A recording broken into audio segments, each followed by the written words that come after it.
سورہ فاتحہ کی گزارش ہے۔ مرحوم سید الطاف حسین، مرحومہ رشیدہ بیگم، سید غلام مصطفیٰ ترمذی، حمدان بانو اور جتنے بھی شہدائے ملت جعفریہ ہیں، وہ مومنین و مومنات جو آج ہمارے درمیان نہیں، سب کو یاد کرتے ہوئے ایک مرتبہ سورۃ الفاتحہ۔ الرحمن الرحیم مالک یوم الدین، ایاک نعبد و ایاک نستعین، اهدنا الصراط المستقیم غیر المغضوب علیہم ولا الضالین۔ بسم اللہ الرحمن الرحیم۔ ربنا تقبل منا انک انت السمیع العلیم۔ صلوات پڑھیں محمد وعلی محمد۔ اللہم صلی علی محمد وعلی محمد۔ بسم اللہ الرحمن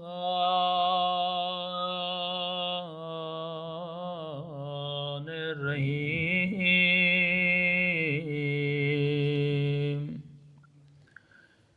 الحمد للہ رب العالمین۔ الحمد للہ کما هو اہلہ۔ الصلاۃ والسلام علی سید المرسلین وخاتم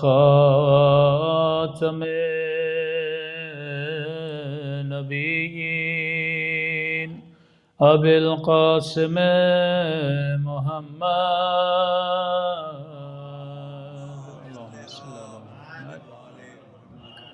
وعلی آلہ الطیبین الطاہرین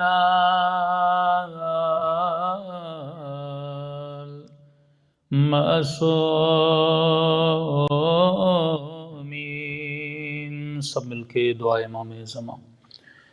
اللہم کل ولیک حجت ابن الحسن صلواتک علیہ وعلی آبائہ فی ہذہ الساعة وفی کل ساعة ولیاً وحافظا وقائدا وناصرا ودلیلا وعینا حتی تسکنہ أرضك طوعا وتمتعه فيها طويلا برحمتك يا أرحم الراحمين۔ صلوات پڑھیں محمد۔ بسم اللہ الرحمن الرحیم۔ رب اشرح لی صدری ویسر لی امری واحلل عقدۃ من لسانی یفقهوا قولی۔ اما بعد فقد قال سبحانہ وتعالی فی محکم کتابہ بسم اللہ الرحمن الرحیم قل لا اسألکم علیہ اجرا الا المودۃ فی القربہ۔ صلوات پڑھیں محمد وعلی محمد۔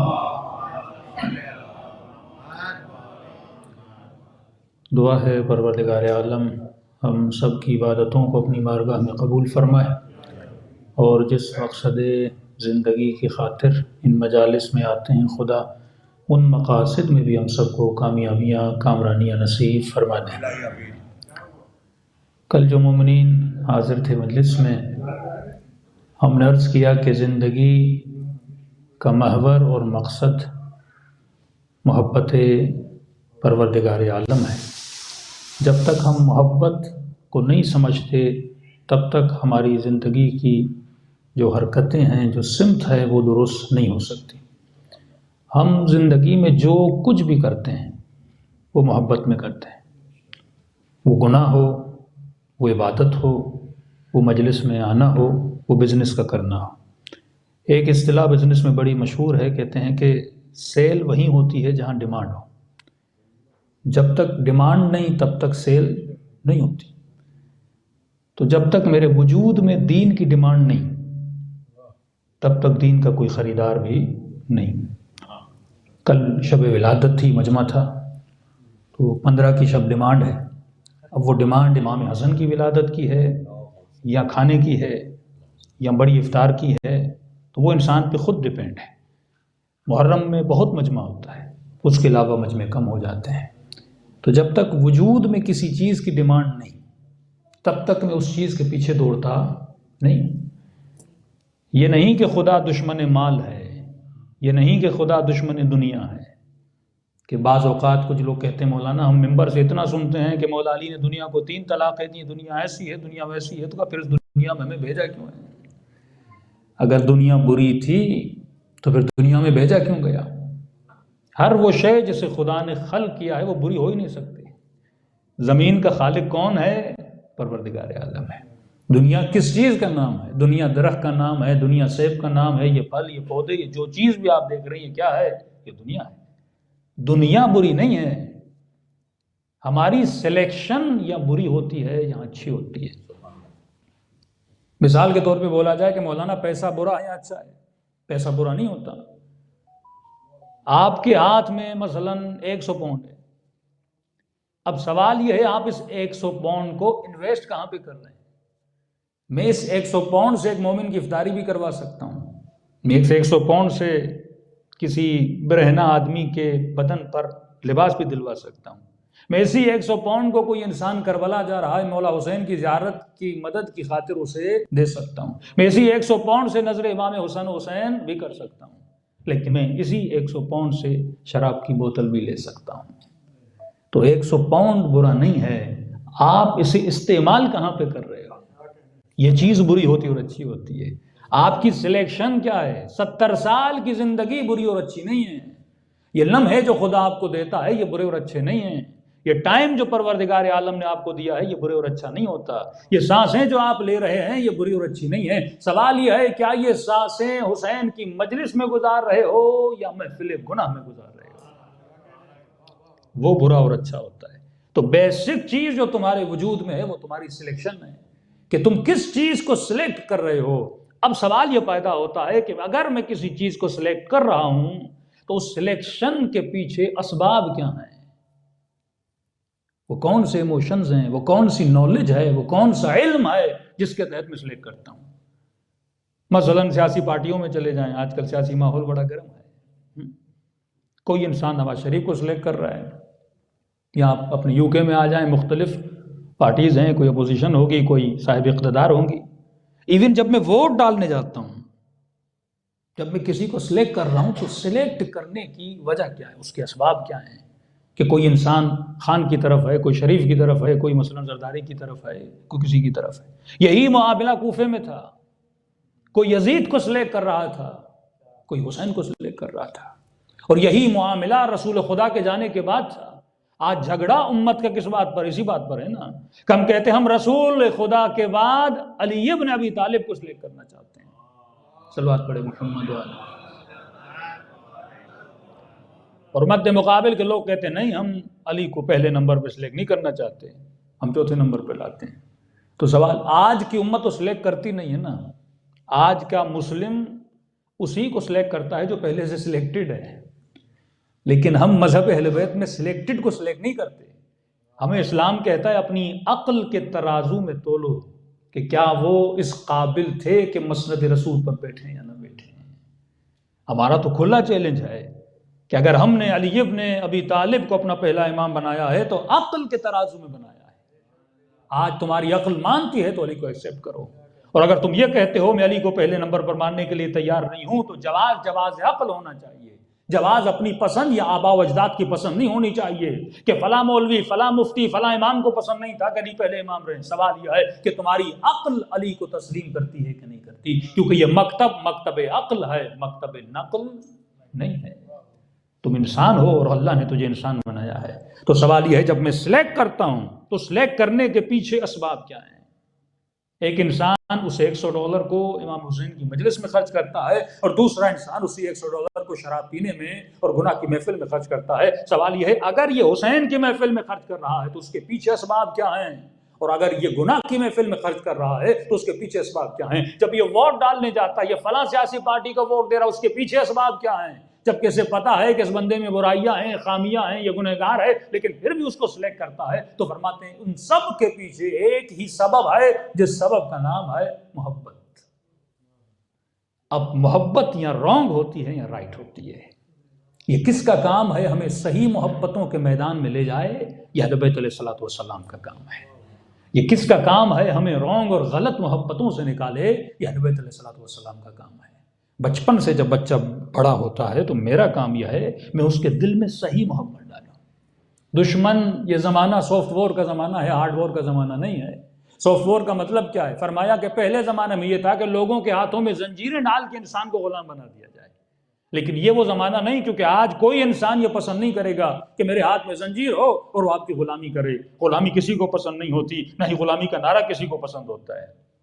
تو فرمایا یہ کون سا زمانہ ہے؟ ایک کام کرو، ایک ایسی محبت اس کے وجود میں ڈال دو کہ یہ خود ترسے میری غلامی میں آنے کے لیے، یہ فخر کرے میری غلامی میں کرنے کے لیے. میں آسٹریلیا گیا، ہمارے کچھ مومنین تھے، کہنے لگے مولانا کہ مور دین 30,000 لوگ اس آسٹریلیا کے پہنچتے پہنچتے سمندر میں ڈوب گئے. تو کس محبت میں وہاں گئے تھے؟ اور وہ کون سی محبت تھی جو انہیں مار رہی تھی؟ قتل تو قتل ہے نا. ایک مرتبہ انسان اللہ کی راہ میں خود کو قربان کرتا ہے، اللہ کہتا ہے میں جنت دیتا ہوں. ایک مرتبہ انسان کسی دنیا کی محبت میں خود کو ہلاکت میں ڈالتا ہے. وَلَا تُلْقُوا أَيْدِيَكُمْ إِلَى التَّهْلُكَةِ. خدا کیوں کہتا ہے خود کو ہلاکت میں نہ ڈالو؟ سوال یہ ہے کہ تم کس کی محبت میں خود کو قربان کر رہے ہو؟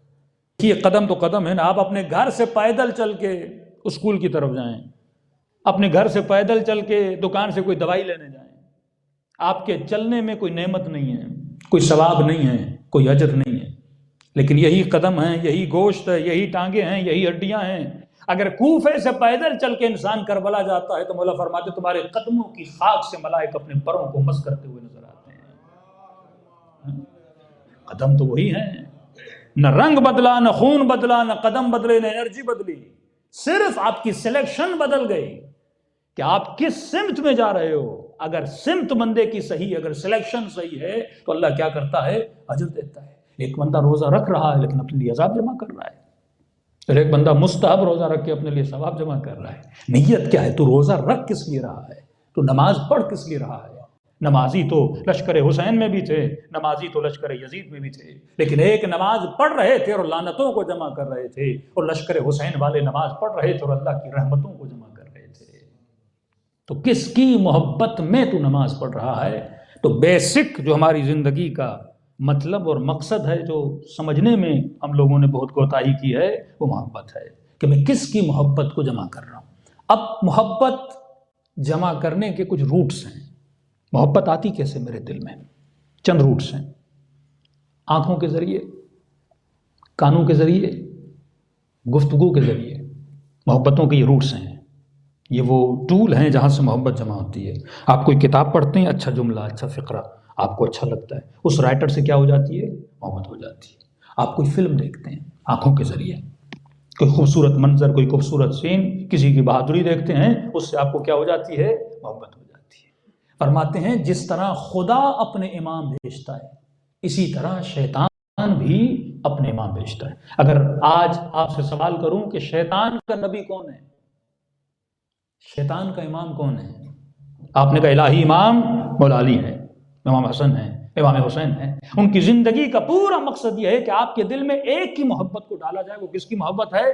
خدا کی محبت ہے. کربلا کا میدان سجا تاکہ آپ کے دلوں میں خدا کی محبت بڑھے. سیدہ زینب نے خطبے دیے تاکہ آپ کے دلوں میں خدا کی محبت بڑھے. تو اہل بیت کی زندگی کا محور، مقصد اور گول آپ پائیں گے کہ ان کا ایک ہی مقصد تھا کہ لوگ کس کے قریب ہو جائیں؟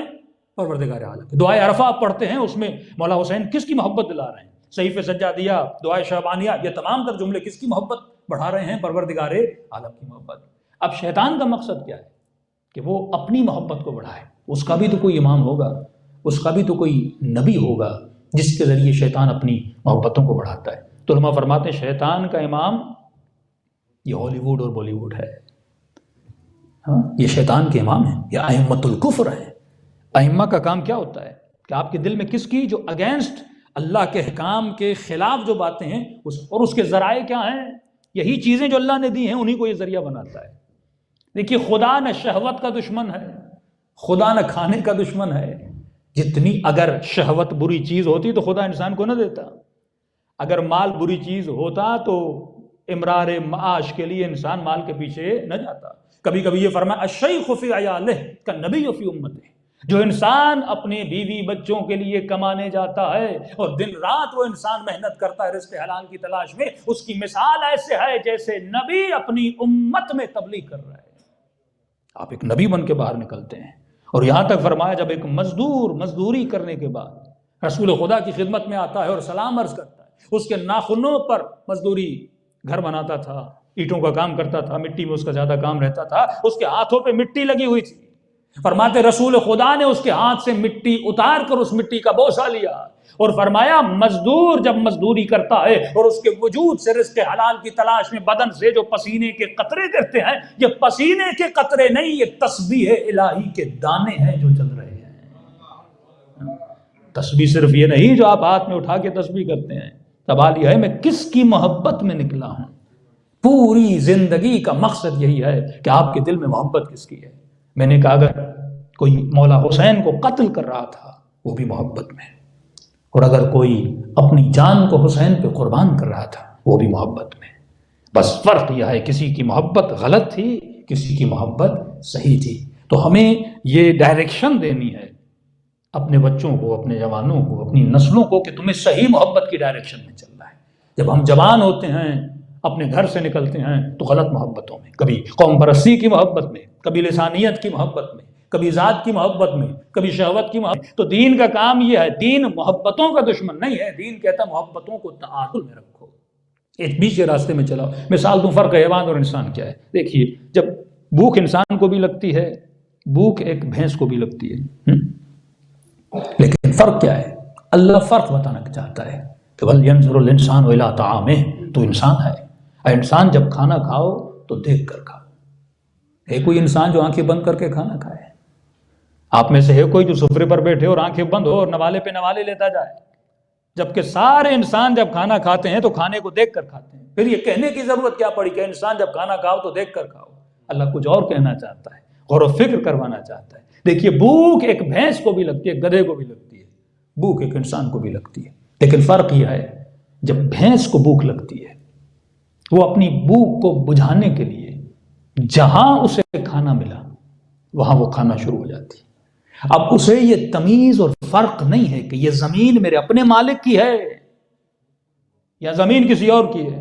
اسے یہ نہیں پتا کہ یہ جو گھاس لگی امام بارگاہ کی زمین میں لگی ہے یا میرے مالک کی زمین میں لگی ہے. اسے بس اپنی بھوک کو بجھانا ہے. اب کہیں پر بھی اس کی بھوک بجھ جائے وہ وہاں جا کے منہ مارے گی اور وہ گھاس اور گروس کو کھانا شروع ہو جائے گی. فرمایا انسان تو انسان ہے، تو دیکھ کے کھا، اپنے مالک کا کھا رہا ہے یا غیر کا کھا رہا ہے. انسان دیکھ کے کھا. یہ لقمہ جو تمہارے سامنے آ رہا ہے یہ حلال کا لقمہ ہے یا حرام کا لقمہ ہے؟ اے انسان یہ دیکھ کے نگاہوں کو اٹھا کہ اپنے ناموس کو دیکھ رہا ہے یا غیر کے ناموس کو دیکھ رہا ہے. تو دین ایک لکیر کھینچتا ہے، جس لکیر کا نام لکیر اعتدال ہے، جس لکیر کا نام لکیر دین ہے، جو آپ کو بتایا جاتا ہے کہ تمام تر جذبات جائز ہیں، لیکن یہ دیکھو کہ یہ جذبات خرچ کہاں پہ کر رہے ہو. وہاں پہ تجھے خرچ کرنے ہیں جہاں پہ پروردگار عالم نے تجھے اجازت دی ہے. صلوات پڑھے محمد و آل محمد.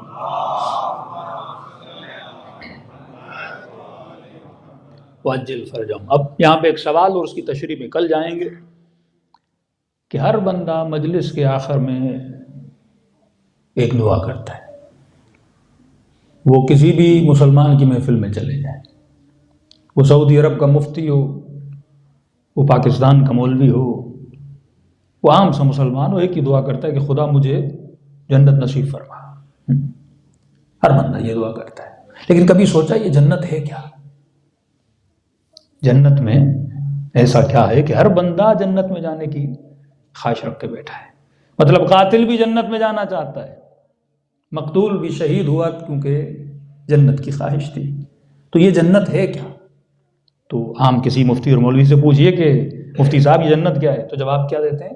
بھائی جنت ایک ایسی جگہ ہے جہاں پہ حوریں ہیں، جہاں پہ دودھ کی نہریں ہیں، جہاں پہ شہد کی نہریں ہیں، جہاں پہ سبز باغ ہیں، کیونکہ جنت باغ کا مطلب ہے. تو کسی کمیونسٹ نے کہا کہ مولانا اگر جنت حوروں کا نام ہے، کہ حور کیا کہا؟ خوبصورت وجود، دودھ کی نہریں مطلب فراوان دودھ، بے تحاشا دودھ، بے تحاشا پانی، زمرد، خوبصورت محل. تو کہ مولانا اگر جنت اسی چیز کا نام ہے کہ 200 حوریں ملیں گی، بڑے بڑے باغات ہوں گے اور بڑی بڑی نہریں ہوں گی، تو کہا یہ تصور تو دنیا کا کوئی مالدار بلینر آدمی وہ اپنے لیے دنیا میں جنت بنا سکتا ہے. دنیا کا ایک چھوٹا سا جزیرہ خرید لے، سبز جزیرہ، جہاں پہ بڑی بڑی سوئمنگ پول بنا دے اور اس پول میں دودھ ڈال دے، ایک میں شہد ڈال دے، پیسہ ہو تو آدمی کیا کچھ نہیں کر سکتا. تو جنت کا تصور تو یہ پورا ہو جاتا ہے. یہ تصور اہل بیت نے نہیں دیا. ایسا جنت میں کیا ہے؟ چلو وہاں پہ فور ایور کے لیے آپ رہیں گے، ہمیشہ کے لیے وہ لذتیں لیں گے. دنیا میں چلو 60 سال 70 سال، مطلب وہ جنت کا مزہ جو قارون نے کہا تھا وہ انسان دنیا میں تو لے سکتا ہے. تو جنت نہ حور کا نام ہے، نہ غلما کا نام ہے، نہ دودھ کا نام ہے. یہ چیزیں تو انسان دنیا میں بھی حاصل کر سکتا ہے. پوچھا گیا مولا جنت کس چیز کا نام ہے؟ کہ جنت ایک ایسے مقام کا نام ہے جہاں پہ خدا نے سکون رکھا ہے کہ دنیا میں آپ کو سب کچھ مل جائے. آپ نے چھوٹے چھوٹے گول بنائے تھے نا، مثلا میں UK جا رہا ہوں، مجھے یہ مل جائے. جب مل گیا پھر آپ نے نیکسٹ گول بنایا، اب شادی کرنی ہے، وہ بھی ہو گئی. اب کا اللہ بچہ دے دے، وہ بھی ہو گیا. اب بڑا ہو جائے، وہ بھی ہو گیا. اب اس کی شادی، مولا فرماتے ہیں انسان جیسے جیسے بوڑھا ہوتا ہے ویسے ویسے حریص ہوتا جاتا ہے. کہ مولا وہ کیسے؟ کہ جب بوڑھا ہوتا ہے کہتا ہے خدا اتنی زندگی دے، اپنے بچوں کی شادی دیکھ لو. اللہ ایسے اور زندگی دیتا ہے، شادی دیکھ لیتا ہے. اب کہتا ہے خدا اتنی زندگی دے، اپنے نواسوں کو بڑا ہوتا ہوا دیکھو. اللہ اور اب کہتا ہے خدا اتنی زندگی دے ان کی. اب اللہ کہتا ہے میں بڑھتا جاؤں تو یہ تو مرنا چاہتا ہی نہیں ہے. یہ تو خواہش پہ خواہش، خواہش پہ خواہش. الانسان حریص، انسان حریص ہے کیونکہ یہاں سکون ہے ہی نہیں. اگر مال میں سکون ہوتا تو ٹرمپ اتنا بے چین نہ ہوتا. اگر پاور میں سکون ہوتا تو جتنے طاقتور لوگ ہیں آپ کو بے چین آج نظر کیوں آ رہے ہیں؟ کوئی شوگر کا مریض ہے، کوئی بلڈ پریشر کا مریض ہے، رات کو نیند نہیں آتی جب تک نیند کی بندہ گولی نہ کھا لے. دوسروں کا حال نہیں، ہمارا حال بھی یہی ہے کہ ہم کہیں کہ ذکر حسین میں سکون ہے اور مولا حسین کا چاہنے والے کو نیند نہیں آتی جب تک نیند کی گولی نہ کھائے. اس کا مطلب اللہ کی عبادت نے مجھے سکون نہیں دیا. اور ایک طرف مجلس میں یہ پڑھوں کہ مولا علی کا مقام یہ تھا کہ پاؤں سے تیر نکالا جائے اور علی کو پتہ تک نہ چلا کہاں نماز علی اور کہاں میری نمازیں ہیں، کہاں عبادت اہل بیت اور کہاں میری عبادتیں. تو فرمایا جنت ایک ایسا مقام ہے جہاں پہ سکون ہے. لیکن سوال یہ ہے کہ جنت میں سکون کیوں ہے؟ جتنے خود سے سوالات کرتے جائیں گے اتنی معرفت خدا آپ کو عطا کرتا جائے گا. کیوں کہا کہ جس نے اپنے نفس کو پہچانا اس نے خدا کو پہچانا. جنت میں سکون کیوں ہے؟ اب آپ سے ایک سوال کروں گا کہ مومن کربلا جاتا ہے اور کانوحوں میں شاعریوں میں کہا جاتا ہے کہ مومن کی جنت کیا ہے؟ کربلا ہے. تو آپ اب خود سے سوال کریں نا. اس مولوی اور مفتی نے کیا کہا؟ جنت از اکول ٹو حور، غلما، دودھ کی نہریں، شہد کی نہریں. تو کیا کربلا میں حوریں ہیں؟ کربلا میں دودھ کی نہریں ہیں، شہد کی نہریں ہیں. تو کربلا آپ کو جنت کیوں لگتی ہے جبکہ انسان پیدل چلتا ہے نجف سے کربلا، پاؤں پھٹ جاتے ہیں، تکلیفیں آتی ہیں، لیکن جب حسین کے روزے کو دیکھتا ہے سکون ملتا ہے کربلا میں، تبھی کربلا کو جنت بولا جاتا ہے.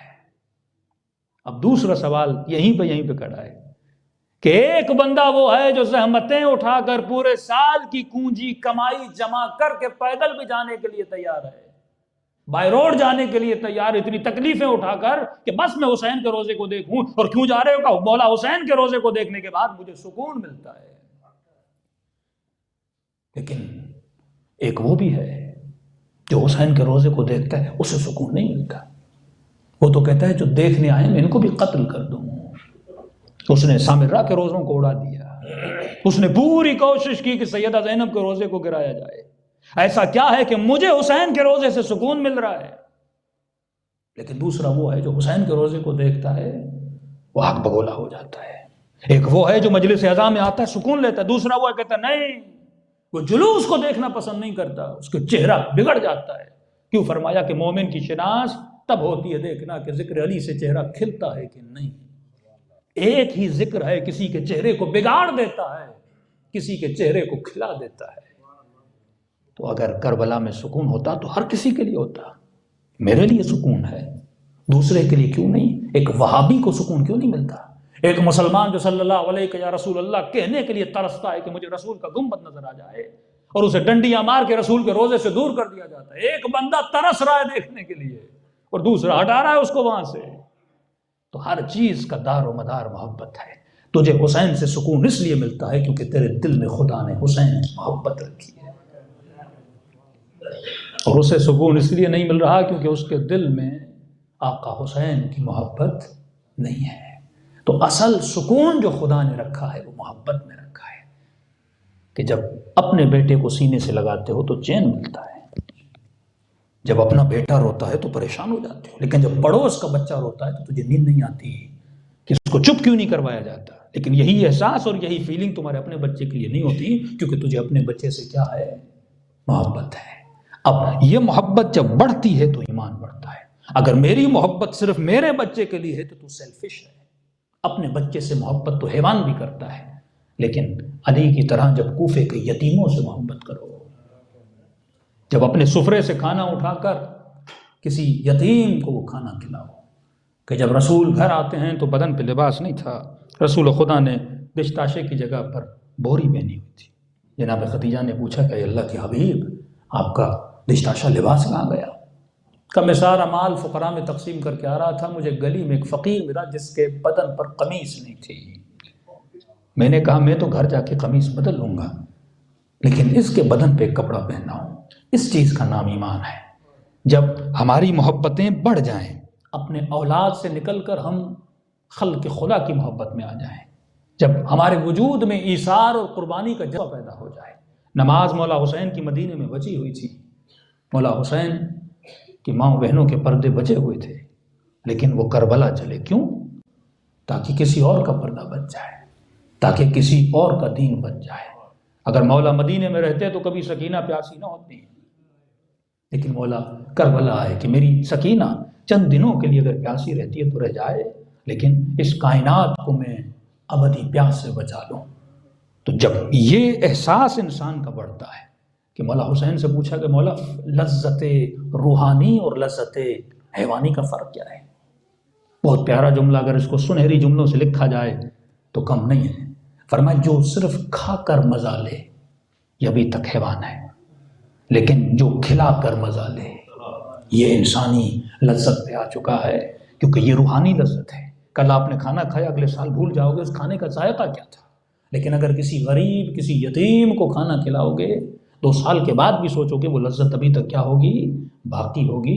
کچھ لذتیں حیوانی ہوتی ہیں، کچھ لذتیں انسانی ہوتی ہیں. تو مقصد ہدف مجلس یہ ہے کہ صحیح محبت اپنے وجود میں ڈالو، اور جب محبت آ جائے گی آپ کے ایکشنز بھی، آپ کی رفتار اور آپ کے اعمال بھی صحیح سے چلنا شروع ہو جائیں گے. آج یہ 2 جملے مصیبت کے، کیونکہ روزے کی حالت میں خدا انسان کی دعا کو بھی قبول کرتا ہے. اور یہ دن ایسے ہیں کہ اگر سخت احادیث ہیں کہ اگر رمضان میں کوئی بخشا نہیں گیا تو اگلے سال تک اس انسان کی بخشش نہیں ہوتی. اور یہ کس کو پتا کہ اگلے سال کا رمضان مجھے نصیب بھی ہوگا کہ نہیں ہوگا. تو فرمایا انسان جب دعا کی محفل میں بیٹھو تو اس انداز سے بیٹھو یہ تمہاری زندگی کی آخری محفل ہے. اور فرماتے ہیں کہ اپنی محفلوں کو زینت دو ذکر حسین ابن علی سے. عجیب مصیبت امام حسین کی. عید فطر کا دن ہے لیکن خدا کہتا ہے زیارت حسین پڑھو. شب قدر ضربت مولا علی کی رات ہے لیکن مستحب ہے زیارت حسین ابن علی پڑھو. کوئی عید غدیر کا دن ہے لیکن مستحب ہے زیارت امام حسین پڑھو، کیونکہ اگر حسین نہ ہوتے آج یہ محفلیں نہ ہوتی. یہ واحد تانا بانا ہے جس نے ہمیں دیار غیر میں بھی امام حسین سے باندھے رکھا ہے. اور یہاں تک علماء فرماتے ہیں اگر کوئی خلوص دل سے امام حسین کو سلام کرے فرماتے وہ ثواب زیارت حسین کماتا ہے۔ ایک بوڑھا تھا، معذور تھا، ویل چیئر پہ، غریب بھی تھا۔ اس نے امام حسین سے شکوہ کیا کہ مولا، جو صاحب ثروت ہیں، جن کے پاس مال ہے، جن کے پاس صحت ہے، وہ آپ کی زیارت کو آ رہے ہیں۔ کہنے لگا مولا میرا نہ کوئی رشتہ دار ہے، میں غریب ہوں، پیسے بھی نہیں، صحت بھی نہیں، میں آپ کی کربلا نہیں سکتا۔ اوپر سے کہا مولا حسین میں نے پڑھا ہے کہ آپ کریم ہیں، اور کریم کا مطلب یہ ہے وہ بندے کو کسی نعمت سے محروم نہیں کرتا، اور اگر آپ کریم ہیں، میرے دل میں چاہت ہے کہ مرنے سے پہلے میرے نام اعمال میں لکھا جائے اس نے حسین کی زیارت کی تھی۔ کہ مولا حسین میں ایسے مر جاؤں گا اور کیا میرے نام اعمال میں ایک بھی آپ کی زیارت نہیں ہوگی؟ کہتے ہیں یہ بوڑھا خواب کے عالم میں مولا حسین کو دیکھتا ہے۔ امام حسین فرماتے تو نے سچ کہا، ہم کریم ہیں، اگر آ سکتے ہو تو ضرور میری زیارت پہ کربلا آؤ، لیکن اگر نہیں آ سکتے تو کس نے کہا کہ ہم نے تجھے اپنی زیارت سے محروم کیا ہے؟ کس نے کہا جب تو مر جائے گا تیرے نام اعمال میں نہیں لکھا جائے گا تو نے حسین کی زیارت نہیں کی؟ کہ مولا کیسے آپ کی زیارت کروں اپنے وطن میں بیٹھ کے؟ امام نے فرمایا خلوص سے دل سے سینے پہ ہاتھ رکھ کے مجھ غریب حسین کو ایک سلام کرو۔ تعجب کے عالم، مولا ایک سلام کروں گا زیارت کا ثواب مل جائے گا؟ امام نے کہا مل جائے گا، لیکن ایک شرط ہے، اگر وہ شرط تمہارے وجود میں جاری ہو جائے تو سمجھنا تم نے ثواب زیارت حسین کما لیا۔ کہ مولا وہ کون سا شرط ہے؟ کہ جب مجھ حسین کو سلام کرو نہ چاہتے ہوئے، ایک مرتبہ بندہ چاہ کر روتا ہے، کہ اگر نہ چاہتے ہوئے تیری آنکھوں سے آنسو آ جائے تو سمجھنا حسین نے تیرے سلام کا جواب آنسوؤں کی صورت میں دے دیا۔ تو آئیے 2 سلام امام حسین کو کریں اور ثواب زیارت امام حسین بھی اسی محفل سے کمائیں۔ وقت افطار بھی قریب ہے، قبولیت دعا کا بھی وقت ہے۔ السلام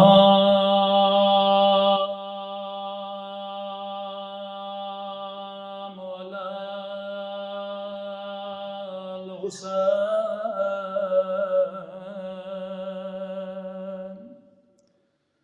وعلی علی ابن الحسین وعلی اولاد الحسین۔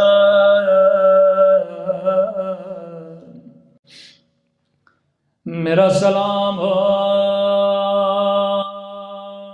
زینب کی لٹی ہوئی چادر پہ،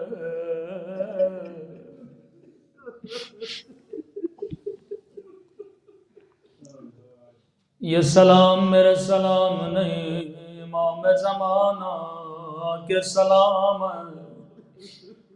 زندگی گزر گئی، ہم نے ہر نوح خاں کا نوحہ سنا، لیکن کبھی امام زمانہ کا نوحہ سنا کرو۔ جب بھی دل کرے رونے کا تو زیارت ناہیہ پڑھا کرو، سنیں گے کیسے اپنے جد کے غم میں روتے ہیں۔ فرمایا میرا سلام ان زخمی کلائیوں پہ جنہیں پس گردن باندھ گیا تھا۔ فرمایا اے مومن تو پانی روتا ہے، لیکن تیرا امام زمانہ خون روتا ہے۔ فرمایا اے مومن تو سن کے برداشت نہیں کرتا، لیکن میں نے اپنی آنکھوں سے دیکھا ظالم میری سکینہ کو تماچے مار رہا تھا۔ اگلا سلام بڑا درد بھرا سلام ہے، قدیمی مومنوں یہ میرے جملے نہیں، امام زمانہ کے جملے ہیں۔ فرمایا میرا سلام ان ننھے سے رخساروں پہ جن کا رنگ بدلتا رہا، یہ نہیں کہا جن کا رنگ بدل گیا بلکہ بدلتا رہا. کبھی شمر کے تماچوں نے رنگ نیلا کیا, کبھی ظالم کے تماچوں نے رنگ کالا کیا. آخری سلام اور زحمت کو تمام کروں, میرا سلام ہو ان زخمی پھٹے ہوئے ہونٹوں پہ جن پہ ظالم چھڑی مار رہا تھا. امام زمانہ میں قربان آپ کی مظلومیت پہ آپ کو وہ ہونٹ یاد, لیکن مولا ایک سلام میں بھی کرنا چاہوں گا. میرا سلام ان ننھی سی آنکھوں پہ جو یہ منظر دیکھ رہے تھے. اللہ کسی بچی کو بابا کا کٹا ہوا سر نہ دکھائے. لعنت اللہ علی القوم الظالمین. پروردگار تجھے واسطہ محمد و آل محمد کی